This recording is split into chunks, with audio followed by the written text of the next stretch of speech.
Everyone, I'm Arves100 and today I would like to show you how to perfectly match and close this metallic part of the Nintendo Wii DVD drive. So first we push this part a little. As you can see, it has to be like this. We have to check if all the parts are aligned correctly. Okay, now we just push, and if it doesn't actually correctly work, then this means that we have to push a little more. So we can use, for example, this screwdriver, and there we are. This is perfectly safe. Now, in case it's not still perfectly aligned, as you can see right there, we could use a magic tool which is known as Scotch. So I prepared some of them in this situation. We can just simply pull it right there and attach it quickly.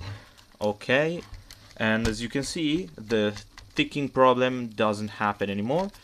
But for extra security, I will add another one of these magic and really expensive tool, to be honest. This cost me a lot of bucks.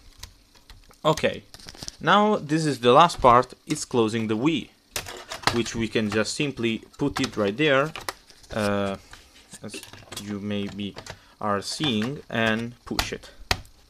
If it doesn't close correctly, like there, then we can use just a little more of this tool to get the Wii back where it should be. Like in this very specific case. Okay.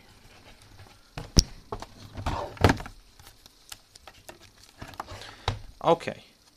So there we are. The Wii is perfectly matched up. This one, maybe if we can feel it, this one, or maybe not.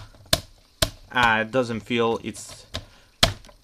We can just, push it a little more, and there we are. Perfectly connected and ready to use Nintendo Wii. I hope you enjoyed this video. Thank you very much, and I'll see you next time.